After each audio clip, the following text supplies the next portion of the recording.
In today's episode, The Boy Wonder, we will discuss how a young man from Mississippi stole over $1 million from about 40 hard-working Mississippians. He used his charisma, reputation, and fake documents to convince the investors to hand over their hard-earned money. He never followed through with his promises, and the investors were left wondering just what exactly the boy did with their money.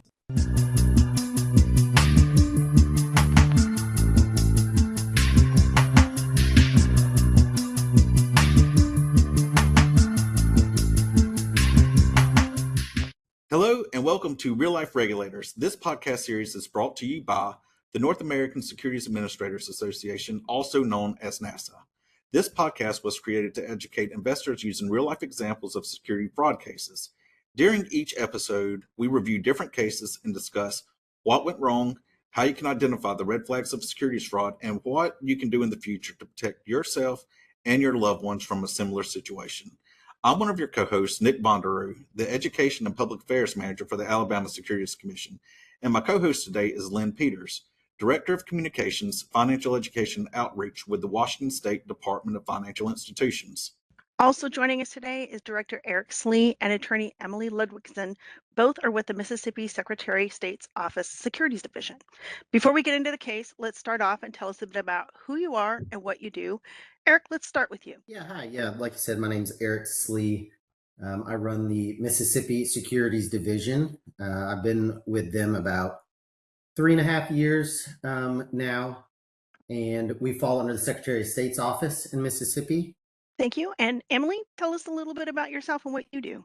So my name is Emily Ludwigson. I'm an attorney with the Mississippi Securities Division of the Secretary of State's office, and I work with Eric as part of our legal department.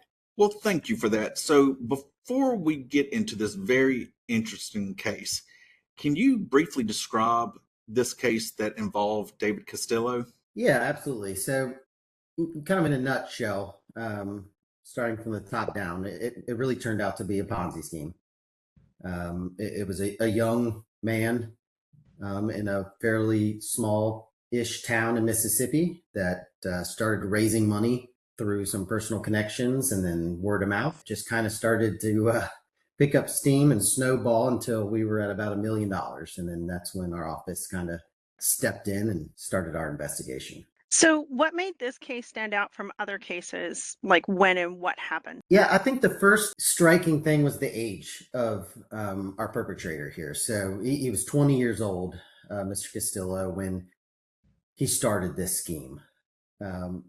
It started through a personal connection, took some money from him, word of mouth. He collected some more money from another connection. And then those small little repayments started as they do in your typical Ponzi schemes. It was the age of the perpetrator, the knowledge he had to really be able to talk people into investing with him. But then it was also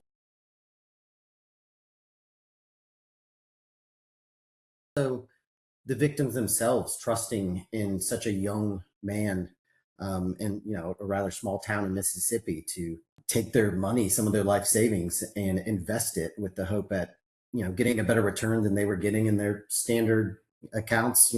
One investor had an LPL account. They were working with some large companies that we have here in the United States to protect their money, and they decided to kind of go an alternate route and invest with this younger individual. So I'm from Alabama, and I understand exactly what Mississippi is like because we're neighbors.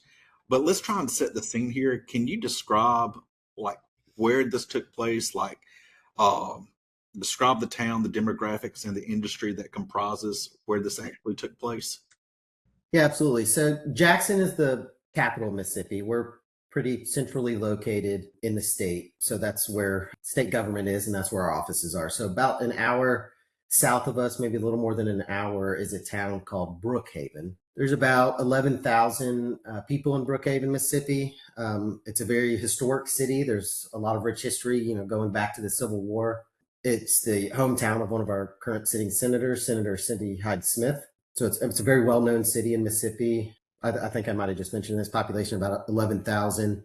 Demographics-wise, it's pretty split, 50-50 for the most part. African-American population and Caucasian population. It's a typical blue-collar, hardworking American small town. Now in Mississippi, and of course I've looked this up before this podcast, it's actually we've got almost 300 municipalities in Mississippi, and it's like the 30 largest. So it technically is one of the larger cities in Mississippi, but as you mentioned, Mississippi is a fairly small state with a small population. So that doesn't mean too much that it's that high up in the ranking. But there's a lot of manufacturing, a lot of agriculture. I said a lot of blue collar workers. Central Mississippi is a big poultry hub in the country. It's one of our largest outputs in the state of Mississippi. So we've got a lot of poultry farms, and then some poultry processing plants that are in that general area as well that comprise a lot of jobs. Can you tell us a little bit about the Castillo family themselves?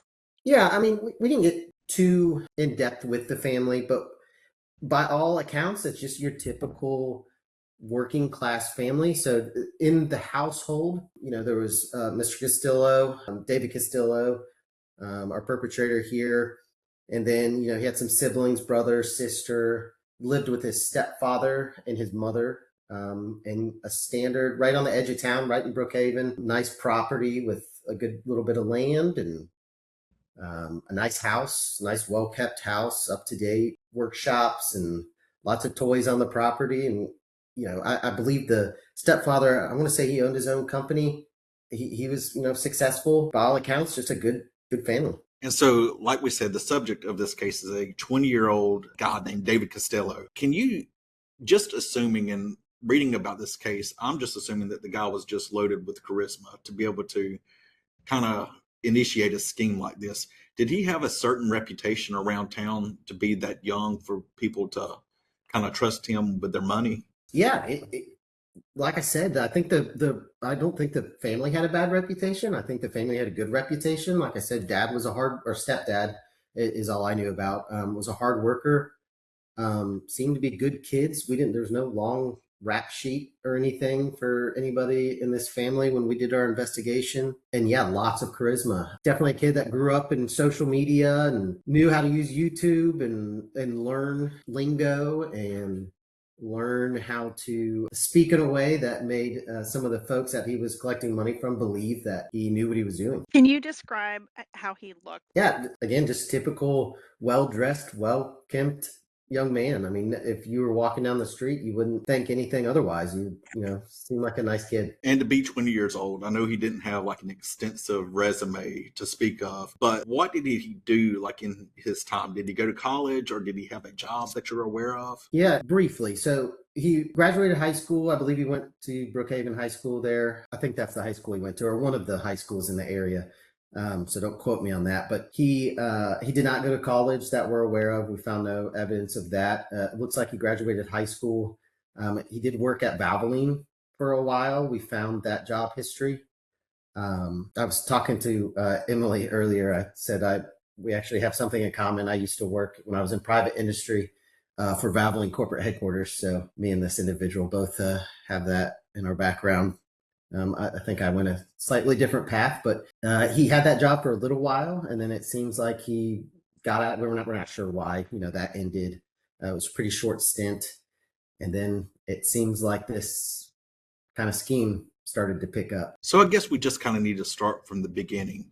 How did your office learn about David? Yeah, it started with a tip from the SEC, actually. So a bank saw a large transfer of money from one individual to Mr. Castillo's account, and they reported that to the SEC. To us, it's a large amount. It was $50,000. And, they decided, I think that's something that the Mississippi Securities Division should investigate. So they sent that on over to us. And we looked at it, and sure enough, it was a transfer listed as investment in the memo line to one of David Castillo's accounts. And then from there, we started our subpoena process and kind of started peeling back the layers of the onion. And that's when this kind of, for us, started to snowball into a much bigger case than we were prepared for in the beginning with, like I said, with the age of this kid and the location and everything. So. And is that when you started to discover who the investors were and who were they? Yeah, a lot of locals. So like I said, one of the original investors was a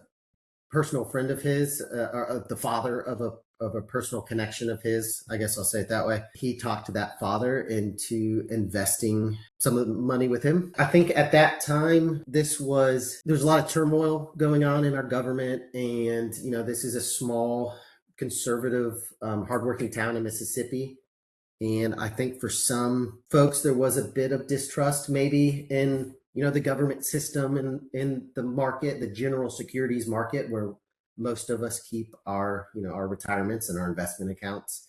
So he was able to talk, the first few individuals through that connection. And then, like I said, through word of mouth into giving them money. And then when some of those original investors started seeing some return, albeit small in some cases, probably about 95% of the time, all that return was then just rolled, right? So he didn't actually even have to give money back. People thought they were getting a return, mostly because he was just telling them they were. So that's how he was kind of able to keep this going for a little while. And I just know, like with blue collar work, money is hard to come by. Why was he pitching to these blue collar workers to convince them to hand over their hard earned money? Yeah, like I said, I think part of it was a little bit of distrust in the system, in the current system we have. Lots of turmoil going on in the government, market fluctuations that were concerning to some of them. And I think, and I don't want to speak for any of the investors, but I know in situations like this, when we see things, when we see people trust individuals, especially a 20-year-old kid like this, it's because they see an opportunity to make a lot of money quickly. And that is just, it's so enticing. And I don't blame victims at all for that. But I think that's just one of those things that when we're presented with opportunities like that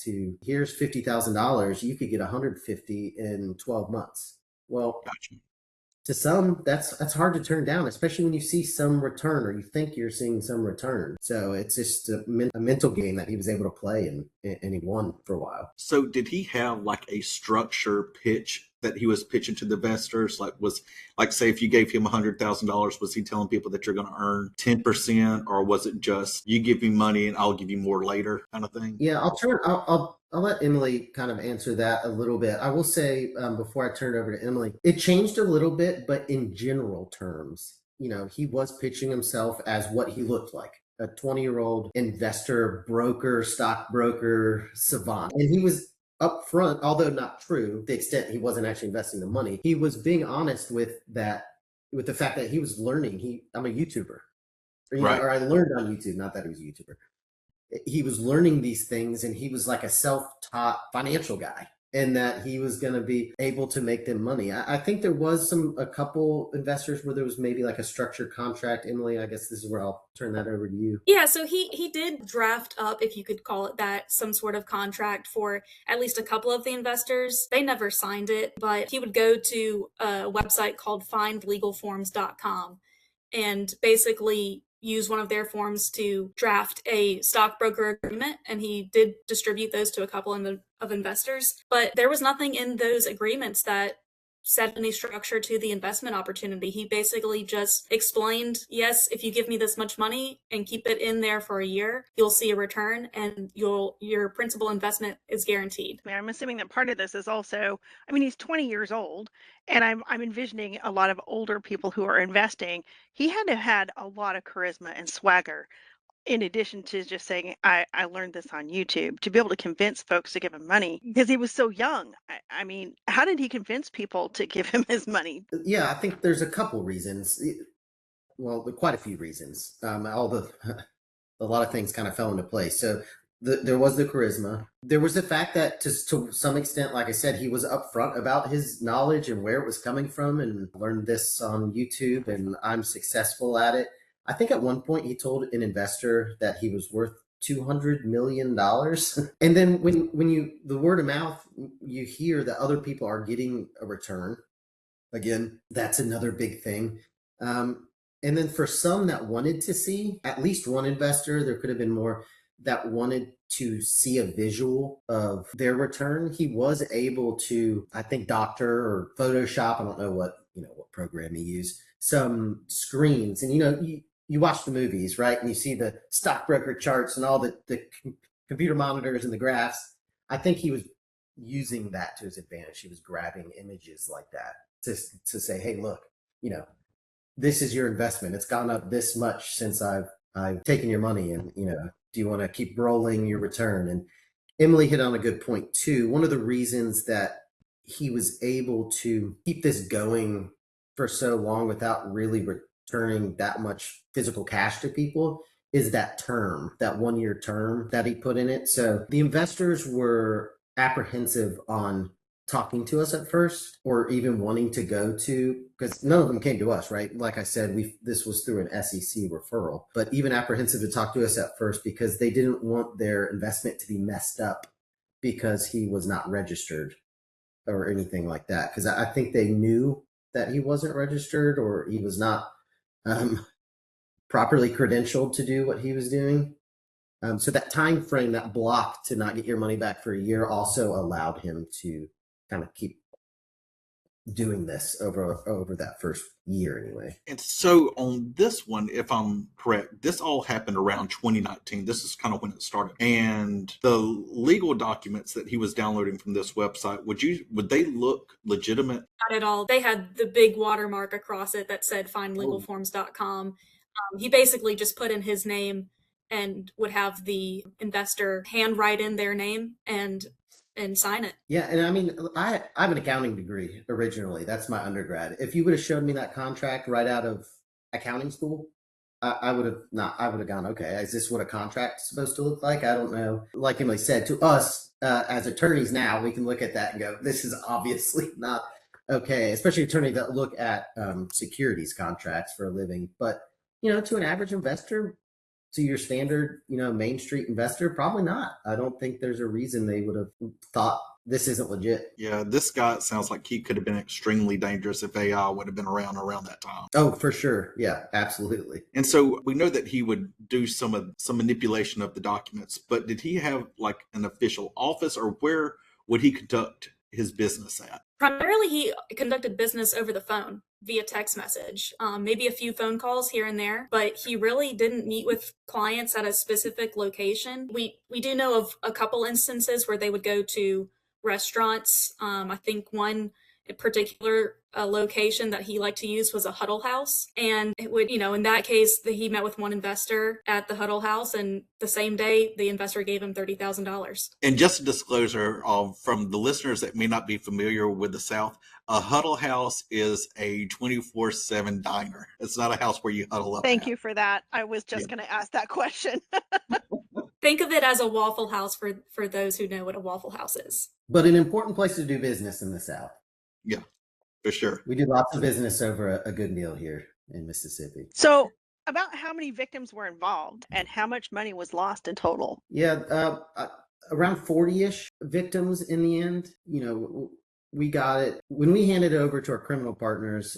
We were up to close to $1 million, and then in the end, in his sentencing, he was ordered to pay $928,000 ish in restitution. And I know that we can't lump all the victims together, but if you had to just paint them with a broad stroke, can you just describe like the demographics of the victims, like their work, age, and educational background? Yeah, most of them were, working class white conservative men in Mississippi. So there was definitely seemed like that was his target, and that's where this kind of spread. Few folks worked in poultry processing plants, I believe it was. So that's where some of the word kind of spread through some coworkers in that area, mostly blue collar workers. And then there was a couple younger folks involved that invested some smaller amounts, but that's it for the most part. And I think one of the shocking things about this case is that you guys learned about this from a tip from the SEC, and the victims never complained. And why do you think that is? A lot of it had to do with what we mentioned a little bit ago. So there was the 1 year term.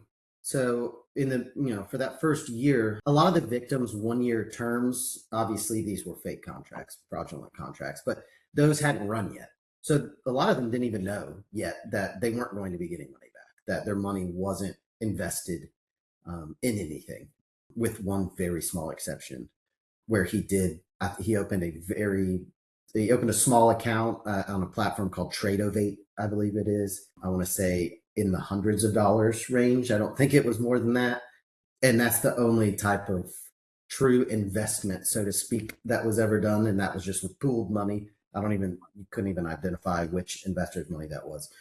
But that's the only true investing he did. The rest was spent on many other things that I'm sure we'll get into here in a little bit. But there was also, I think, a fear that if we found out, we would keep whatever money did exist. And we see this a lot in some other cases too, where they think we're going to step in and seize money, and that whatever money might be out there, they're not going to get back. Of course, that's not what we do. We don't seize money. We're a administrative agency. We can issue orders and things like that for restitution, disgorgement, fines, but we don't seize money. We're not a criminal agency. So I think that was the roadblock in the beginning to really getting some cooperation and making folks understand that we were there to help. Like, he did invest at least some.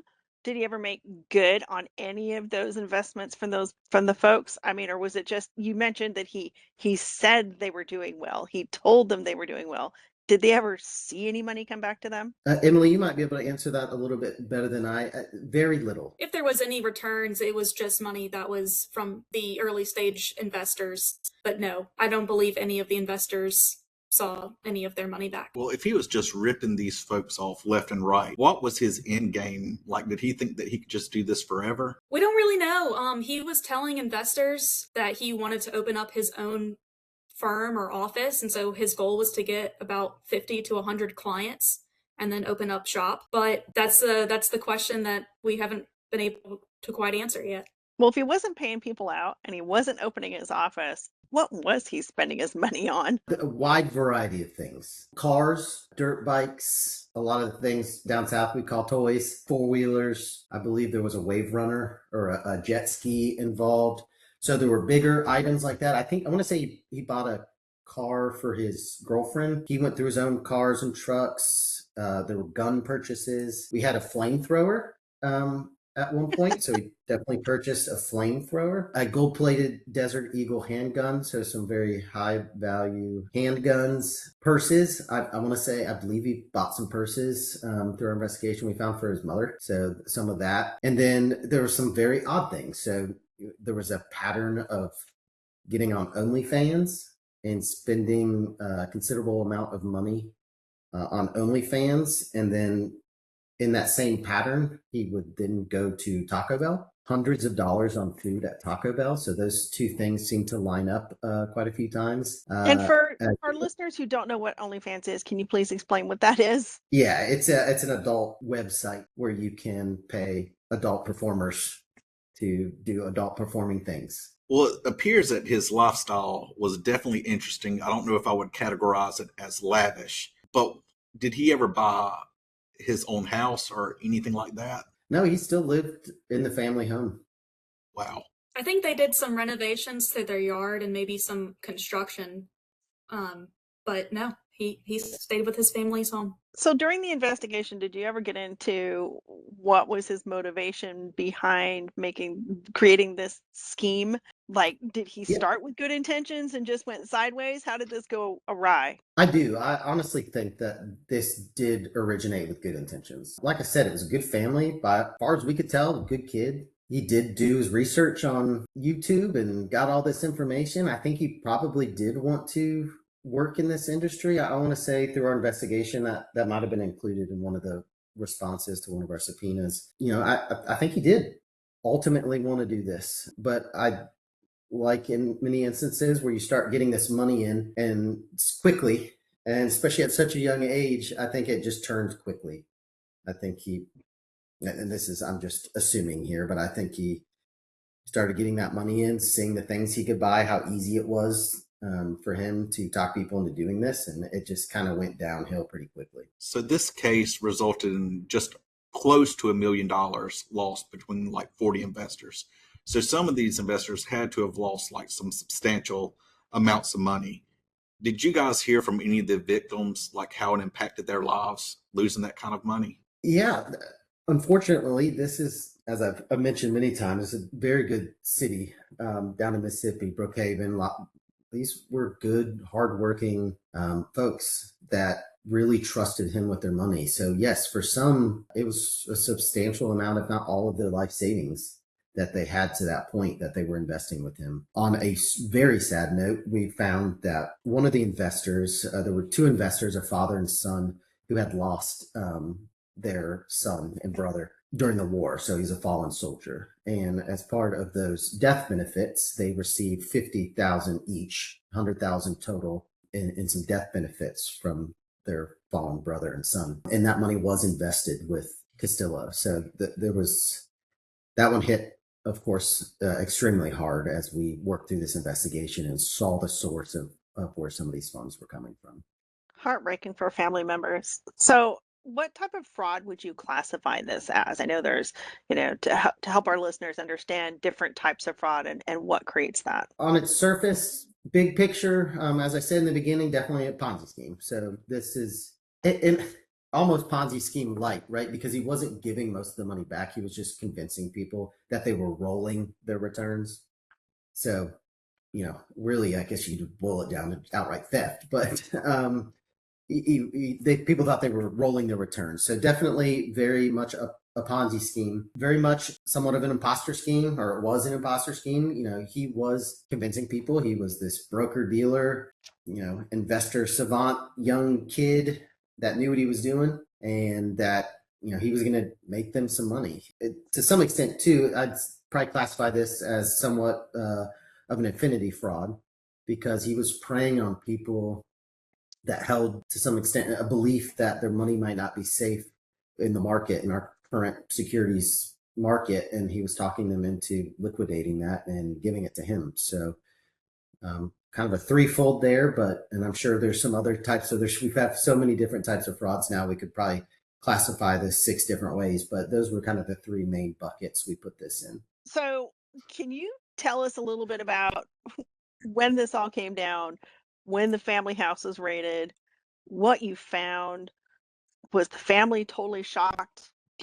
Was this a surprise to the family? Did they see this coming? How did that all go down? Yeah, so it was December, excuse me, it was December of 2023, I believe. We had already been working with our criminal partners, first with the state police over at the AG's office. And then they kind of roped in the Secret Service as well to help us with asset recovery. So they issued some search and seizure warrants, and we went to his house on a very cold, which is not super common here, but of course, that day it was extremely cold, December morning. We went, me and one of my investigators rode along to go help. They served the search and seizure warrant very early morning, 1 December weekday. So when you got to the house, were the parents shocked, or how did they react to their house being raided? Yeah, as I was told, obviously, I was not part of the entry team, but as we're told by the entry team, appeared that the only one awake was mom. Stepdad was out of town.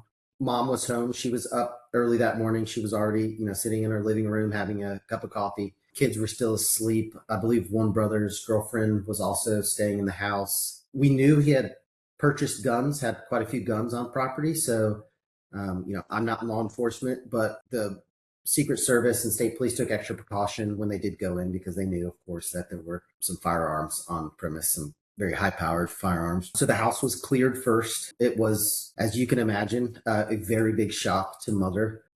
I can skip to the question. I know I'll get about that. So I think that I think he could have had his stepfather and his mom as fooled as he did the investors. I think there was a belief that he was investing this money and making money because he was doing so well. So, I have no idea. That was never part of the case on whether or not, mom or stepdad knew. So there's just an assumption that they believed he was a very successful broker dealer. That's how he was getting all these. Those are expensive toys. A gold-plated Desert Eagle is not cheap. Yeah, that's so my assumption. I have looked into it. So they're just assuming that he was a very successful 20-year-old man living at home. That is my belief. Yes. Yeah. We didn't interview them. I don't know if our criminal partners did interview them. There was never, as far as I know, any case that had anything to do with the parents. For us, David Castillo was the only person we looked into. And if I were to guess, I'm not really a betting man, but if I had to bet $1, I think they would probably, yes, did think that. So there was no trial for this case, but can you tell us what he pled to and what his sentence actually was? Yeah, he in the end pled guilty to wire fraud in federal court. So this did get transferred over to federal court, Southern District of Mississippi. He pled guilty and then was sentenced just in January, I believe, to 40 months of incarceration. And then he ordered to pay restitution, $928,500, I believe is the specific dollar figure. So did any of the victims cooperate in this process? They did. As soon as we started to kind of unravel this, victims realized that this wasn't just some kid investing their money a different way and making them money. When they started to realize that there was no investment, that their investment was the new cars in his driveway, the new toys, the whatever else he was buying, that's where their money was going. Yes, we ended up getting cooperation. They cooperated with us. They cooperated with our criminal partner agencies that investigated this, and that was very helpful. So when it was all said and done, did David Castillo, did he show any remorse at all? Yeah, absolutely. So, Emily and I were at the sentencing. First of all, we know he showed remorse before even sentencing because we worked with his, through the criminal process, we still had our administrative process. And so we were working with his attorneys, and yeah, he obviously showed remorse. He got into something that was bad and he's obviously paying for it. But I don't, as we mentioned in the beginning, I don't think this was the plan in the beginning. And he felt terrible, and he expressed that very well in the sentencing when he had a time to speak to the judge. Did he at any time claim innocence? Like, I didn't know I was supposed to be registered. I didn't know that what I was doing was illegal. Did he at any time claim that, or did? No, I'd say more pleading ignorance. Like, I didn't know, maybe, yes, I thought I probably had to. I don't know. I thought I was doing the right thing, just trying to help people raise money. But then obviously we figured out quickly that there was no raising of money. But yeah, mostly pleading ignorance that, I guess, I probably should have known I needed to be registered to be a broker. And I should have been investing it for people. Yeah. But on the flip side of that, even at the age of 19, maybe he really didn't know that he was supposed to be registered to do that. I mean, with all the things that you see on, TikTok, you see all these other, influencers giving out advice and that. So maybe he really didn't know in the beginning, but ignorance is no excuse though. But was there any money or property collected to help pay back the restitution? Yeah, I don't know the final outcome of the things that were collected, because that was handled by Secret Service. Did most of the seizure there. They brought in the flatbeds and towed away some of the things, maybe a couple dirt bikes, a car or two. Like I said, there was a bunch of guns. I believe there were some purses taken, a small amount of cash at the residence that I believe was in his room, maybe in a safe. So, but it didn't add up to $1 million. It didn't even come close. Well, we know that this was like a small community, and even like with social media being around, how did the community act towards his conviction? Were they shocked, do you think, or? Yeah, I think surprise and shock. This did get picked up by a little local news outlet down there, a local newspaper, maybe, if that's what it was. I've drawn a blank on that, but they picked it up and did a little story on it. So yeah, mostly surprise. That we started this whole podcast basically with his age, and when that's the first thing you find out, it's almost unbelievable when you put 19-year-old or 20-year-old and $1 million in the same sentence. It's really hard to fathom. So right. A lot of disbelief. I mean, you say shock and disbelief, but was there also? I would be angry. Did you see any of that in the process from the community?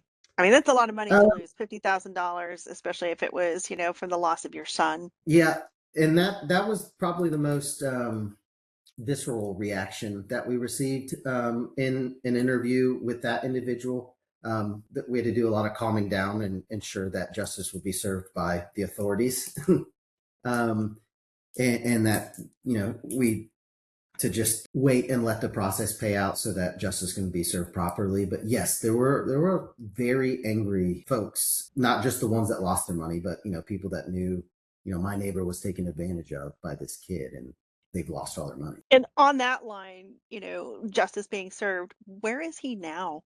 What's happening to him? Yeah, he's due to report to the Federal Bureau of Prisons later this month. And I don't know if he has a specific prison that he'll be reporting to, but it'll be one in South Mississippi for certain. He'll be serving 40 months in that prison with another 3 years of supervised release afterwards. Are we talking, Club Med, or are we talking this is prison time? Yeah, I'm not aware of a Club Med federal prison in the state of Mississippi. It's not a place you want to be serving time, that's for sure. And just for clarification for the listeners, we are actually recording during March 2026. So if you're listening to this later on, if you listen to it like in the summertime, he would have probably have already been sentenced whenever you listen to it. Just so one of the things that we really like to highlight on this podcast is just explain some of the red flags so other people, if they find themselves in a similar situation, don't fall for the same trap. So could you just briefly tell us about some of the red flags that maybe the investors should have picked up on? Yeah, one of the first things that I noticed when talking to some of the investors is that when we asked them, why'd you do this? There was definitely, for quite a few of them, a gut feeling, at least initially, that maybe this wasn't totally above board. Like maybe he should be registered, but I don't know. If I don't look into it and he's making me money, then it's okay. So trusting your gut, first of all, is if a lot of our folks would have done that, they would have not, turned over considerable amounts of money. His age, financial advisors aren't typically 19 years old. So that's a big red flag. I think a lot of guarantees were made. Guarantees are always a giant red flag when it comes to investing. Real investments can never be guaranteed. So that's another red flag. And then no registrations. So, when investors are investing in something, we always encourage them to come to us, come to our website, or get online, use broker check, use our website to figure out if the folks they're investing with are registered or the products they're investing in are registered. And that just wasn't done here. And some, we all work for like security regulators, and the newer investment product out there is probably cryptocurrency. And some of the investors like cryptocurrency because the lack of regulation that it's perceived to have. But can you explain why security regulation is important for dealing with issues such as this? Yeah, there's two things that we like to focus on in Mississippi. So in Mississippi, we see our role in the Mississippi Secretary of State's Office Securities Division as being a division of state government that helps to foster an environment where businesses that operate in this space, our broker dealers, our investment advisors, or companies that are wanting to raise capital, are in an environment that is safe for them to come into, that's prosperous for them to come into, a place where we can attract business and good professionals that work in that space. So by doing that, by fostering that type of environment, those good actors that we bring into that space, that we help regulate in that space, then are protecting our investors. So that leads into the kind of the second piece of what we're always focused on, which is the protection of our investors. So when we're fostering that good business environment, we're allowing for an environment that our investors can trust and know that, there's a lot of things they don't see. A lot of people don't understand the securities industry. A lot of people just walk into, whatever business they use, and they trust people to make possibly life-changing decisions for them on their investments and their future. And we want them to be safe. So by doing both of those things and making sure both of those things are in place, we think we're doing a good job here. Well, I know that one of the things that we promote heavily with consumer protection is doing your own research and verifying any answers you get and things like that. What advice, what kind of tips would you give to somebody about doing that, about making sure that they're investing wisely? Yeah, I'd say two things. So there's the more maybe obvious thing that I kind of mentioned before, and it's hard to get this across to every single person. We do our best, certainly, is to look up who you're doing business with.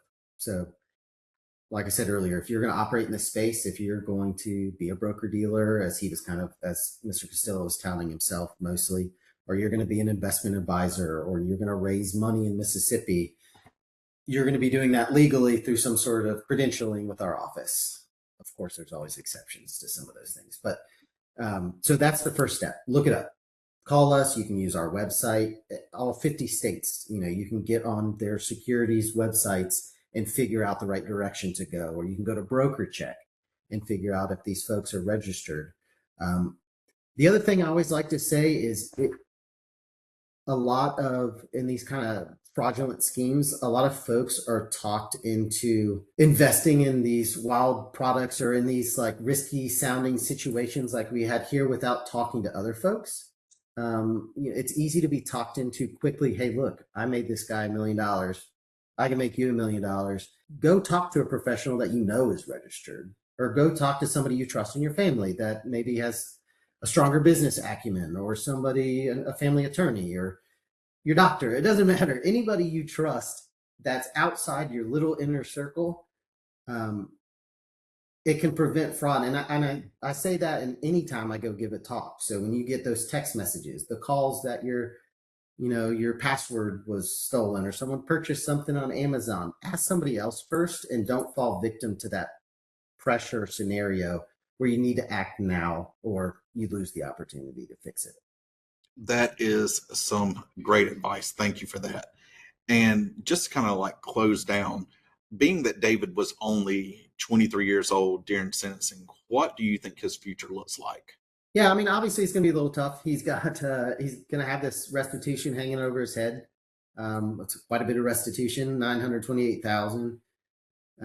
We did bar him from the securities industry, so he obviously can't work in the securities industry anymore. That was done by consent order, so he agreed to that just recently. Actually, that was just issued this month, I believe, a few days ago, maybe. Yep, it just went into effect about a week ago.